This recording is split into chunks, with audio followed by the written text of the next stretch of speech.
I made 500,000 Rand in just 6 months with one property, and in this video I'm going to show you exactly how you can do the same. If you don't know how this works, or if it seems impossible, you might be missing out on hundreds and thousands of rands in profit. This entire strategy is focused on one thing, and it's called refinancing. There's two key elements that you need to understand when it comes to this strategy, and if you don't understand both of these elements, the entire strategy might fail. So I'm going to talk about that in a bit more detail in just a minute. But what is refinancing? To simplify it, it's when you buy a property, for example, worth 500,000 Rand, but that property is actually worth 700,000 Rand based on data. That means that there's a difference of 200,000 Rand, and that 200,000 Rand is what is known as equity.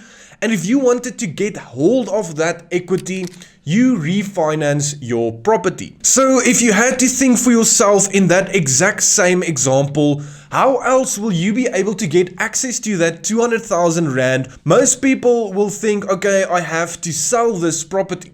And that is perfectly okay in some scenarios.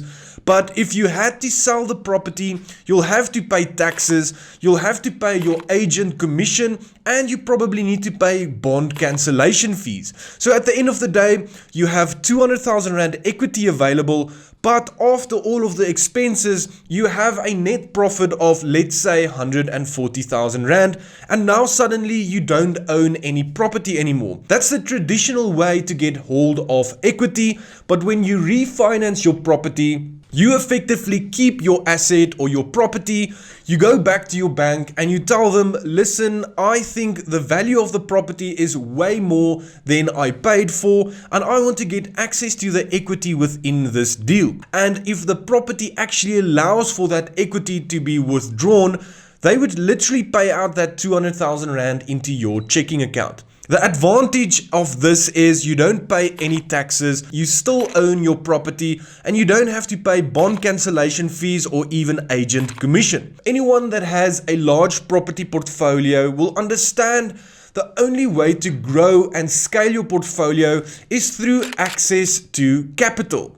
The cheaper you can get access to capital, the easier it is to scale your portfolio. So with that said, how the hell did I make 500,000 Rand in just 6 months from one property? Most of you might have seen this video where I bought a freehold property and I turned it into a multi-let. I actually bought this property for 1.3 million Rand.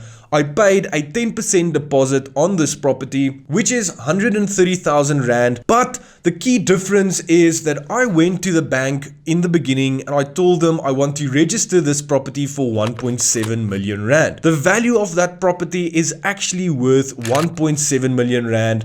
I knew I had the opportunity to register this property for a much higher amount than I paid for it, which gave me effectively access to around 400,000 Rand equity. So like I mentioned, I also paid the 10% deposit. So I want to get access to that 10% deposit that I initially paid, which brings me to around 530,000 Rand in equity in this specific deal. And I wanted to get access to at least 500,000 Rand.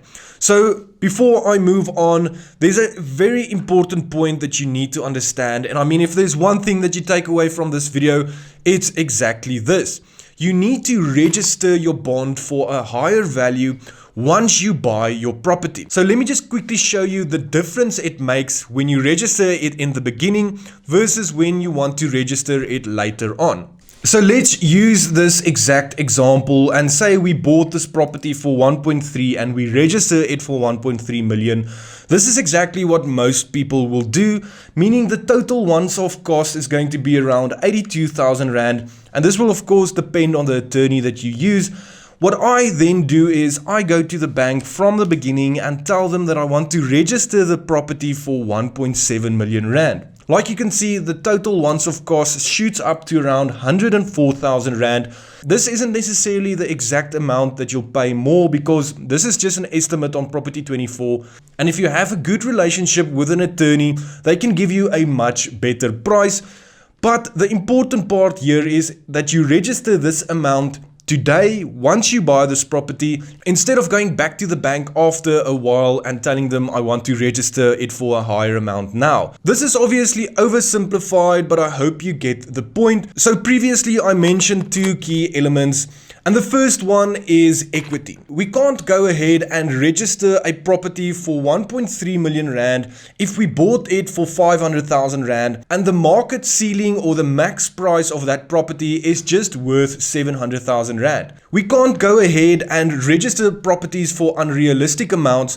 For example, if we bought a property for 500,000 rand in an area where all the properties sell for 700,000 rand, we can't go ahead and register it for 1.3 million rand because the banks will not be able to give you access to that equity because there is none. You might be able to get access to that 200,000 rand, but it's unrealistic to register it for an amount higher than it's actually worth. So it's not an endless way of getting financing. You need to understand exactly how equity works in your area, in your city, and for that specific property type. That brings me to the second key element, which is known as cash flow.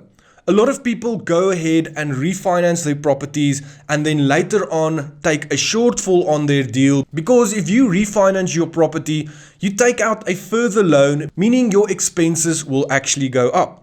So let me just simplify this again. If you have a property that brings in an income of 10,000 rand and your expenses on a monthly basis is only 8,000 rand, you have a cash flow position or an income of 2,000 rand after all of your expenses. But let's say, for example, you want to get access to 500,000 rand in equity and the banks pay the entire amount out to you, which would increase your expenses with around 5,000 rand per month. Meaning our income stays 10,000 rand, but our expenses will go up from 8,000 rand to 13,000 rand, meaning now suddenly we have to pay 3,000 rand from our own pocket. What we need to do instead is, let's say for example our deal generates an income of 17,000 rand and initially our expenses is 8,000 rand.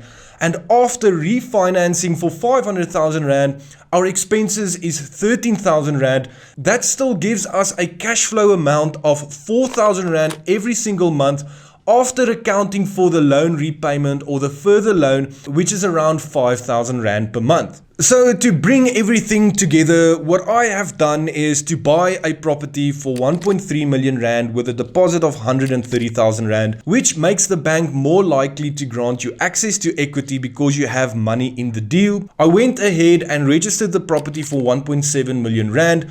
I made sure I have a stable income for at least 6 months, and then I went back to the bank and I told them I want to get access to this equity. The cool thing is that they literally pay out that money into your check account. And I made a video about access bonds.